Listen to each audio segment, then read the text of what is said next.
Assalamualaikum warahmatullahi wabarakatuh. Waalaikumsalam warahmatullahi wabarakatuh. Perkenalkan, saya Omi Mastaditama. Saya mahasiswa PPG dalam jabatan tahun 2022 Universitas PGRI Semarang.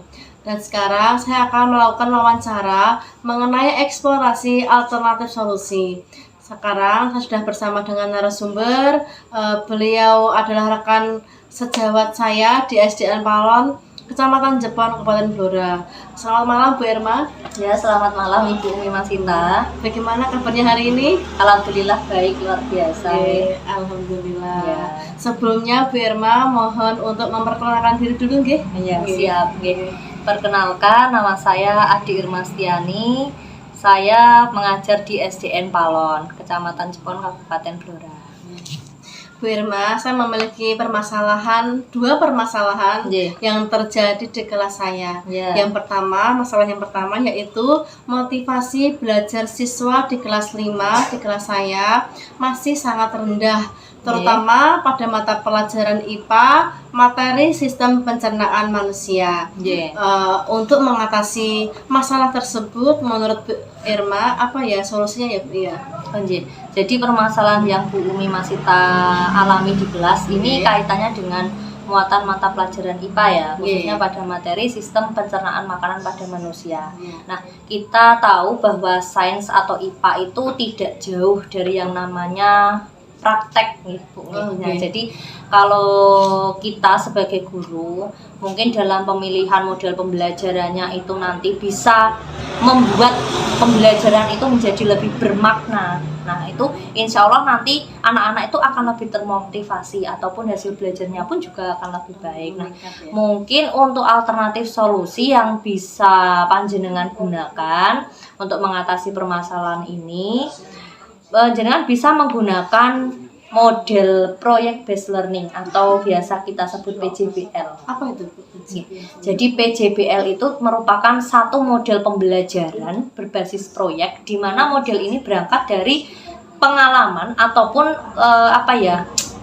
kontekstual. Ibaratnya apa yang terjadi, apa yang ada di sekitar peserta didik, apa yang ada di sekitar kehidupan atau lingkungan peserta didik yang bisa kita gunakan untuk membelajarkan suatu materi begitu. Nah, jadi proyek yang akan kita lakukan di kelas itu setidaknya berangkatnya dari kontekstual, dari masalah yang itu tadi dialami peserta didik. Jadi anak-anak nanti fokusnya itu ke prakteknya. Nah, untuk prakteknya sendiri, kalau proyek itu kan dituntut untuk bisa menghasilkan suatu produk, tapi produk itu kan tidak harus terus yang muluk-muluk, tidak. Kita sesuaikan dengan materi dan juga kemampuan anak serta karakteristik peserta didik begitu.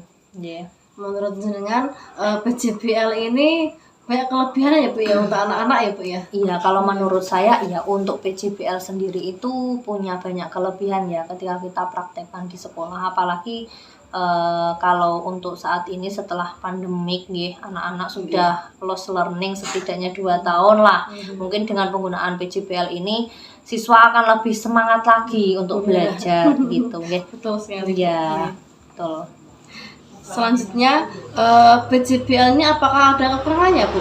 Ya, kalau untuk kekurangannya, kalau menurut saya jika guru dalam pengelolaan waktunya kurang baik kurang menguasai dalam pengelolaan waktu, mungkin itu bisa jadi kendala Bu ya, bisa jadi masalah. Jadi di sini untuk kekurangan dari PJBL sendiri, karena kita melakukan proyek anak-anak itu berkolaborasi dengan teman-temannya, kemudian didampingi guru. Selain itu juga nantinya ketika mereka sudah mengerjakan proyek, mereka harus mempresentasikan hasilnya di depan kelas kemudian dengan tahapan yang seperti itu, guru kurang menguasai dalam pengelolaan waktu, itu bisa jadi masalah, bisa jadi kekurangan. Jadi baiknya panjenengan kalau memilih ini benar-benar di-manage, benar-benar dilihat secara dalam ya, bagaimana misalkan proyeknya seperti ini, maka waktunya sekian berarti cukup. Nah, berarti nanti tujuan pembelajarannya juga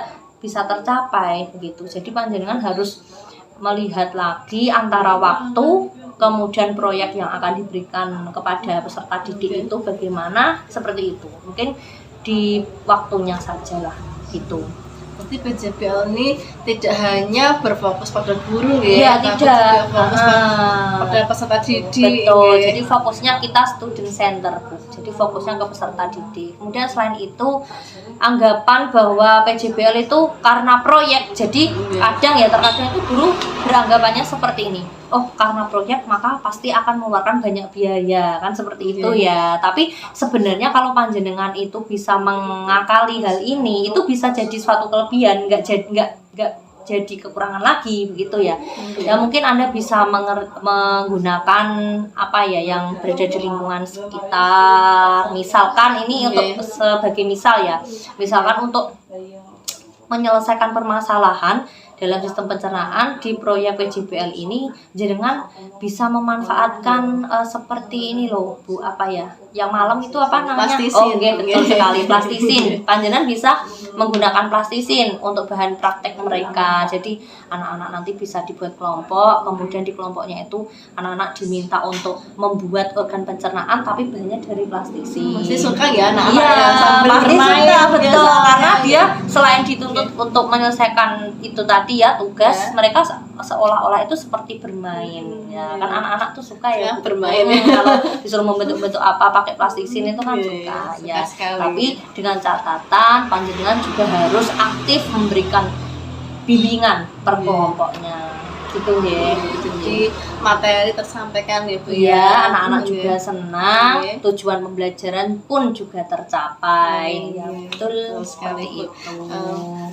Masalah yang kedua Bu, adanya siswa di kelas 5 di kelas saya itu pada mata pelajaran IPS mengalami kesulitan memahami materi pada materi kegiatan ekonomi. Padahal saya sudah menjelaskan berulang-ulang kali, tapi anak-anak masih bingung membedakan antara produksi, distribusi, dan konsumsi. Mohon Bu, solusinya bagaimana ya Bu ya?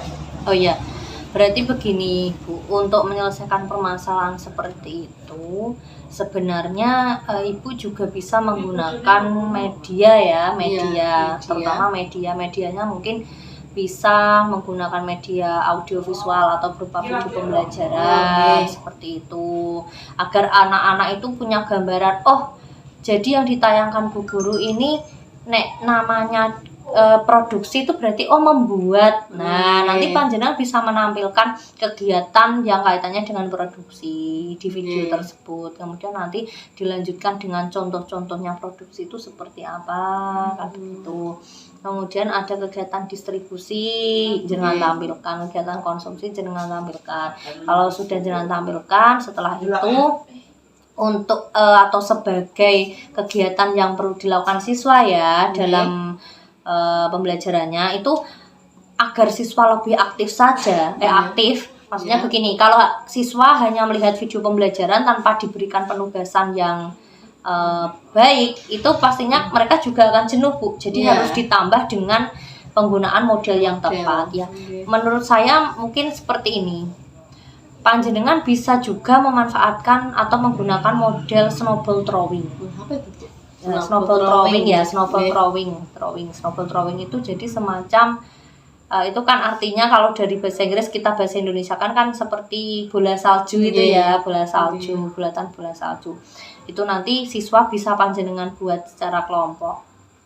Kemudian masing-masing kelompok panjenengan minta untuk menuliskan satu pertanyaan berkaitan dengan materi yang sudah jenengan sampaikan melalui video pembelajaran. Kemudian masing-masing kelompok tadi secara bergantian Bu, jangan bersamaan, nanti ramai malah. Panjenengan pilih kelompok mana dulu untuk melemparkan itu tadi. Jadi satu kelompok gini. Jadi misalkan kan dalam satu kelas panjenengan punya 4 kelompok. Masing-masing kelompok ada 4 siswa ya. Misalkan seperti itu. Nah, kelompok 1 panjenengan masing-masing siswa jenengan minta untuk menuliskan satu pertanyaan berkaitan dengan materi kegiatan ekonomi tadi di selembar kertas masing-masing siswa dalam kelompok itu. Kalau sudah, tentu saja di kertasnya jangan lupa diberi nama ya, nama sama kelompoknya. Kalau sudah, kertas yang berisi pertanyaan tadi diremas dibentuk bulatan ya seperti bola. Kemudian itu jangan dilempar langsung, jangan, biarkan dibentuk dulu bersama-sama dengan teman kelompoknya. Kalau sudah, jangan baru memberikan bimbingan untuk melemparkannya. Jadi oke, kelompok 1 sudah siap untuk melemparkan pertanyaan bersama-sama. Melemparnya kemana Bu? Lemparkan ke kelompok 4 misalkan, yang tempat duduknya agak jauh mungkin ya, tidak harus terus kedua gitu enggak. Langsung dilempar ke kelompok 4. Kalau bisa disesuaikan lemparannya, jangan terlalu jauh, jangan terlalu dekat. Nah, bisa pas ke kelompok tersebut. Nah, 1, 2, 3 langsung jangan lempar. Nah, pertanyaan itu nanti kan akan diterima oleh siswa di kelompok 4. Nah, nanti kelompok 4 masing-masing tadi akan menjawab pertanyaan yang didapat dari kelompok 1 seperti itu. Kemudian setelah itu gantian dari kelompok 2 ke kelompok mana dan seterusnya secara bergantian seperti itu.